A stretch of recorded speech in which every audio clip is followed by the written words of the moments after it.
Hey guys, it's Lilo again. Sorry I haven't made a video in a long time. I'm really busy. I'm going off to college this fall. I've been trying to prepare for that. So I finally had time to make a video. And this video I wanted to talk about my service dog, Kenai. This is my service dog, Kenai, as you can see. He is very lazy, but he is the best. He helps me so much. He helps me with my physical disability. So he does things like he'll pick things up for me. If I have fallen, I can't get up on my own. So he will bark until someone comes to help me, or he will go retrieve my phone when I say go get phone. And he will do that. And he'll help me get out of chairs by letting me grab onto his back, and I can push down a little bit and get up easier, and he makes that so much easier for me in my life. And there's so many amazing things that he does without me asking, like when my legs are really hurting, he seems to know and he will lay on my legs, and that makes him feel better because of the pressure and the heat from his body. He is one of the most amazing dogs. But a lot of misconceptions with service dogs is that everyone thinks that you only need a service dog if you're blind, but that's not the case. There are service dogs for people with physical disabilities, there's service dogs for diabetics, there's service dogs for epileptics. It just really depends on who it's for. And another misconception is that a lot of people think that you can pet a service dog if you see it in public. Just because it's there, they think that they can pet it. But that's something that could definitely harm someone with the service dog.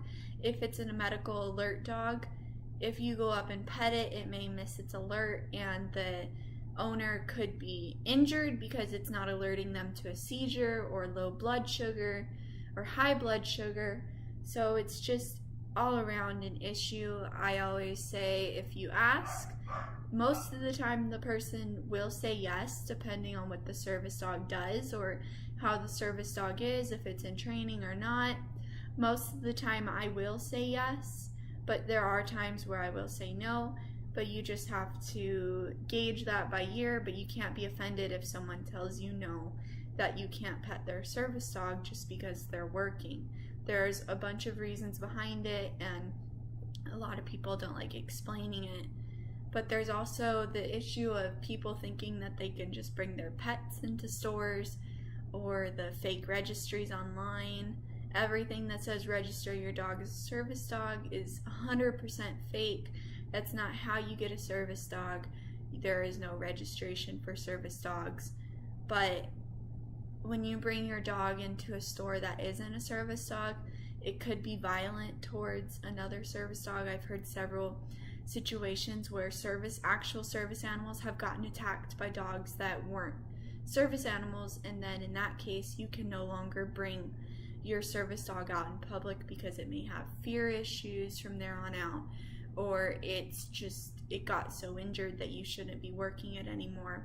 And these dogs cost thousands of dollars to train and to get, and so that just causes an all-around issue that really harms the person who does have the service dog. So all I have to say is, if you're going to bring your dog into a store,